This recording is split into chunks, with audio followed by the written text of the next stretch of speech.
Mundial. Esta fue la guerra más sangrienta.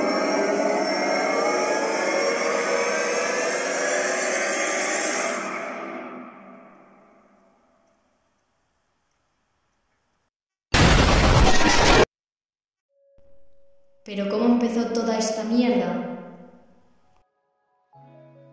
Nos trasladamos a 1890, el periodo que aconteció la Gran Guerra, la conocida como Belle Époque, que se caracterizó en el terreno internacional por una creciente tensión entre las grandes potencias. Esta época maravillosa se mantuvo hasta 1914, donde aconteció la crisis definitiva, que ocasionó el estallido de la Guerra Mundial. Esta consistió en el asesinato de Francisco Fernando en Sarajevo por Gavrilo Princip, miembro de la organización nacionalista serbia La Mano Negra. En esta guerra se enfrentaron dos bandos, los imperios centrales, que tenían Austria-Hungría, Alemania, Turquía y Bulgaria, y los aliados o Entente, con Estados Unidos, Japón, Grecia, Bélgica, Italia, Serbia, Rumanía y la Triple Entente, Francia, Gran Bretaña y Rusia. En primer lugar, se da la guerra de movimientos hacia 1914. En el frente occidental encontramos el Plan Schlieffen, un ataque alemán contra Francia a través de la neutral Bélgica. A continuación, se da la batalla del Marne, en el que el ejército francés consigue frenar el ataque alemán. En el frente oriental, tras un avance ruso, los alemanes se imponen, aunque no de forma definitiva, en la batalla de Tannenberg, en agosto de 1914. En otro frente, Japón entra en guerra en agosto y se anexiona a Tsingtao. El Imperio Turco Otomano entra en guerra junto a los imperios centrales. En segundo lugar encontramos la Guerra de Posiciones, 1915-16. En el frente occidental, Italia entra en guerra junto a los aliados, tras firmar el Tratado de Londres, 1915. En abril de este mismo año, los alemanes usan por primera vez gases tóxicos. La guerra química ha comenzado. En febrero de 1916, Falkenhayn estalla la guerra de Hastings en la batalla de Verdún. El resultado son más de 900.000 bajas, muertos y heridos. Los germanos lanzan al año siguiente la guerra submarina total. Dentro del frente oriental, Bulgaria entra en guerra junto a los imperios centrales en octubre de 1915.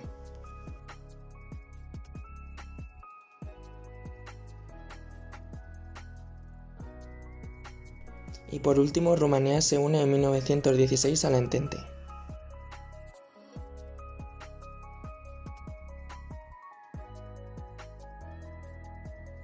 En otro frente encontramos el genocidio armenio. Entre 300.000 y 1.500.000 son exterminados por las tropas turcas y la población kurda. A continuación, en 1917, se da el momento clave de la guerra. En el frente occidental, las cuantiosas pérdidas económicas y humanas norteamericanas deciden a Wilson, y Estados Unidos entra en guerra en abril de 1917.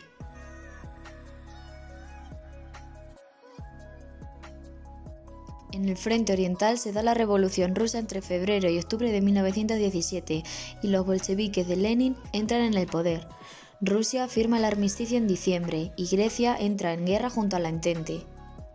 En otro frente, las tropas británicas avanzan por el Oriente Medio, conquistando Bagdad y Jerusalén en 1917. Por último, en 1918 encontramos el desenlace. Dentro del frente occidental, el presidente Wilson pronuncia el discurso de los 14 puntos proponiendo las condiciones necesarias para la paz, enero de 1918. También la Entente realiza una contraofensiva bajo el mando de Foch, julio-septiembre. Y finalmente, una victoria italiana en Vittorio Veneto, octubre.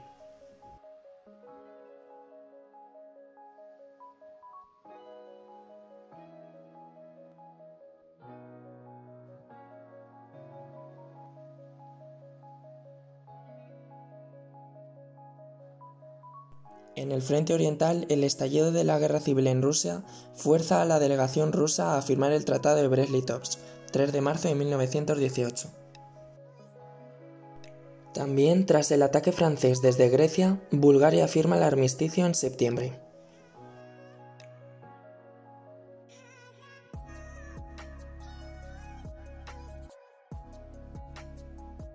Por último, en otros frentes, tras sus fracasadas ofensivas en Oriente Medio y la llegada de tropas británicas a la Anatolia, Turquía firma el armisticio el 30 de octubre.